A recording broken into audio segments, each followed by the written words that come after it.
स्वरों की सहायता से बोले जाते हैं।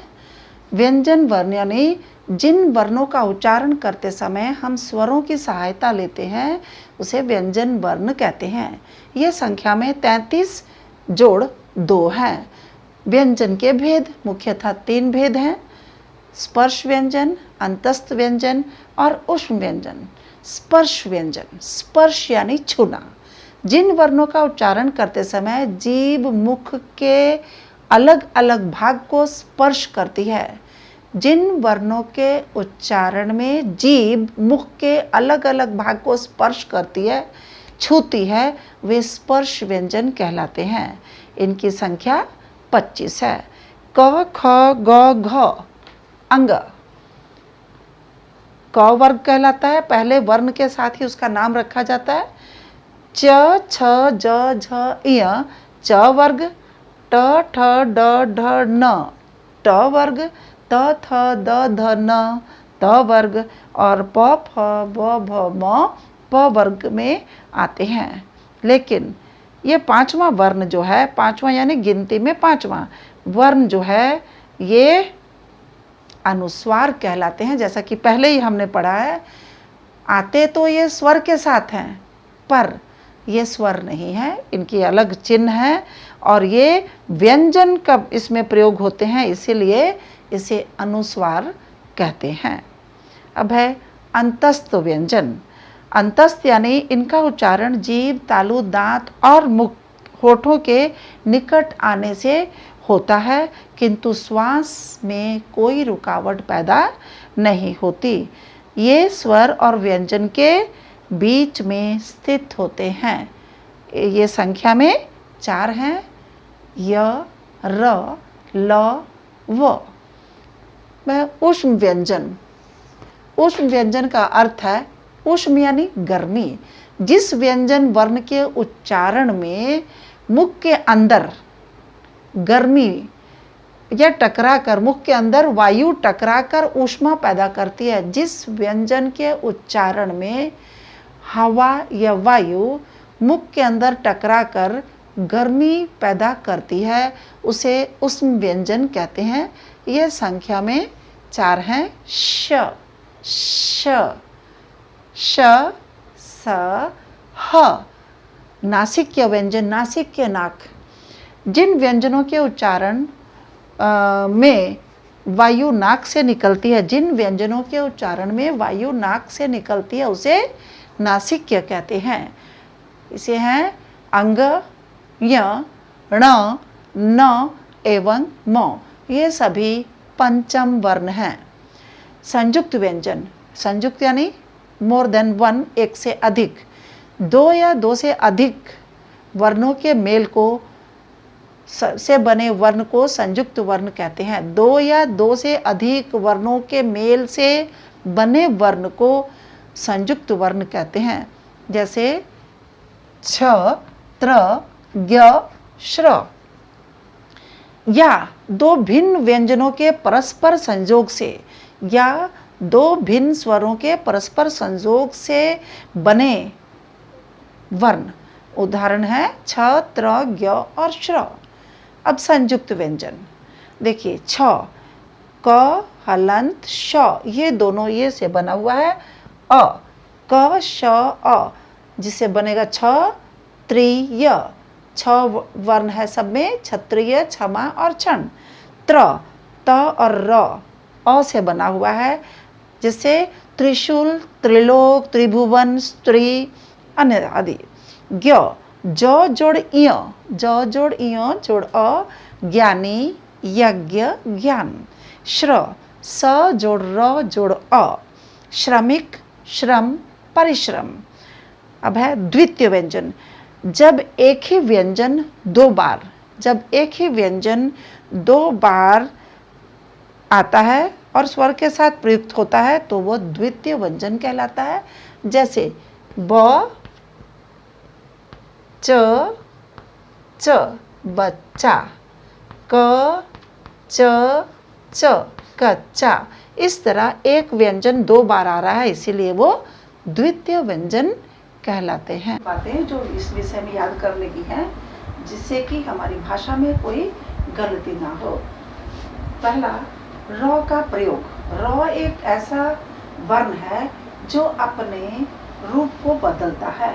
इसको हम 3 तरह से प्रयोग करते हैं। जिन व्यंजनों में पाई यानी स्टैंडिंग लाइन रहती है उसके पाँव में लगाते हैं और जिस लिखते समय उनके पैरों में इसका प्रयोग किया जाता है।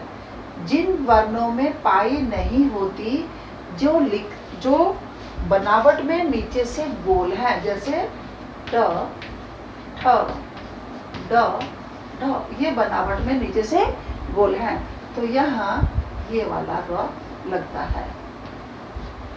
तीसरा, उच्चारण में जहाँ इसका उच्चारण होता है उसके अगले वर्ण पे शिरोरेखा पे र लगाते हैं। फिर से ध्यान दीजिए, जिन व्यंजनों में स्टैंडिंग लाइन यानी ऐसे पाई रहती है उसके पाँव में लगता है। उदाहरण के रूप पे उग्र, ये ग में लगा दिए। दूसरा पॉइंट, जिन व्यंजनों के वर्ण नीचे की बनावट गोल है उसके नीचे ट्रक, ड्रम, इस तरह र लगाकर लिखते हैं। तीसरा, उच्चारण करते समय र का उच्चारण जहाँ होता है ठीक उसके अगले वर्ण पे र शिरोरेखा के ऊपर लगाया जाता है। जैसे क जोड़ अ जोड़ र जोड़ म अ, कर्म, क र म, कर्म बीच में आ रहा है इसलिए अगले वर्ण के ऊपर इसको लगाया गया है। संयुक्ताक्षर, संयुक्त यानी बने मिले हुए। जब एक स्वर रहित व्यंजन भिन्न स्वर रहित और स्वर सहित क्या है, इसलिए पहले ये बताएं। जैसे उदाहरण में म ह से हु, म, हा, र। यहाँ देखिए उसका उदाहरण अन्न स्वर वर्ण है, वैसे ही आ गया। ये नौ, जो आधा नौ है ये स्वर रहित है क्योंकि इसको जब हम अलग करते हैं तो इसमें अ नहीं है, दोनों मिलके बोले जाते हैं। आखिरी वर्ण के ऊपर अ सुनता है, अन्न, इसलिए ये नौ के साथ अ नहीं आएगा क्योंकि यहाँ अ का उच्चारण नहीं हो रहा। फिर इस नौ को हम अलग करेंगे, नौ जोड़ अ। कच्चा, क को अलग किया, सेग्रीगेट कर सकते हैं हम, क जोड़ अ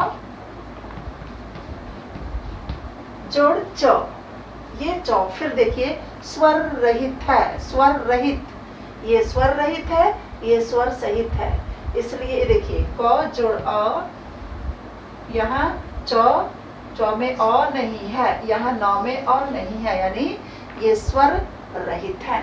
फिर देखिए च के साथ आ आया है, माने ये स्वर सहित है। जहाँ अ का उच्चारण नहीं है वो स्वर सहित है, जो आधे वर्ण आते हैं वो स्वर रहित होते हैं। स्वच्छ, स पूरा है लेकिन इसमें अ नहीं है तो ये अभी क्या है, स्वर रहित है। व, ये स्वर सहित है। फिर च, स्वर रहित है। इस तरह स्वर रहित और स्वर सहित का मेल होता है तो ये संयुक्ताक्षर कहलाते हैं। यानी शब्द के वर्ण को अलग अलग करके लिखना होता है कि कौन सा स्वर रहित है, कौन सा स्वर सहित है, कहाँ अनुस्वार, कहाँ अनुनासिक, कहाँ विसर्ग लगेगा, उसको सही स्थान पर लिखना। पहला शब्द है कटोरी, इस तरह लिखा जाएगा, क में अ क्योंकि ये स्वर सहित है, नीचे हलंत, ट में ओ, र में दीर्घ ई, कटोरी। स्पर्श, स, प, अ, र, श और अ, स्पर्श। क्षत्रिय, क जोड़ श, ये संयुक्त अक्षर है इसलिए क जोड़ श, त जोड़ र। त्रि, ई जोड़ य जोड़ अ, क्षत्रिय। स्वच्छ, स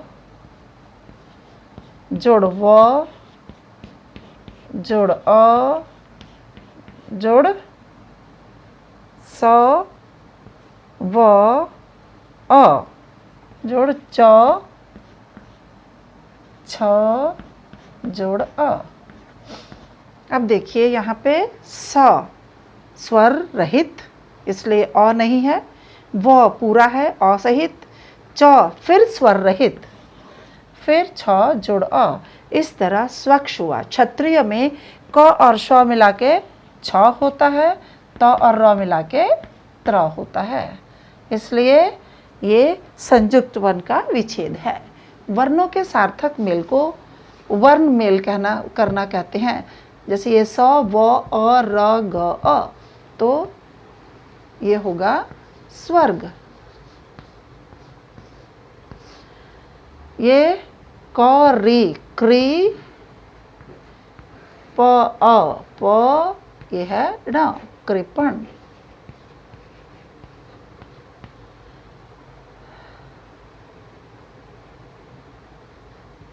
प र श स्पर्श, ये है राम।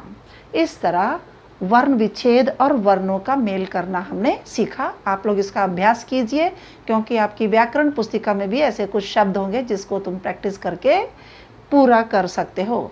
हिंदी को इतने अच्छी तरह से आपको प्रैक्टिस करनी है, अभ्यास करनी है, ताकि भाषा वर्ण आपको अच्छी तरह से समझ में आ जाए और सुंदर भाषा लिख सको, बोल सको और इसका स्थान सर्वोपरि यानी सर्वश्रेष्ठ हो।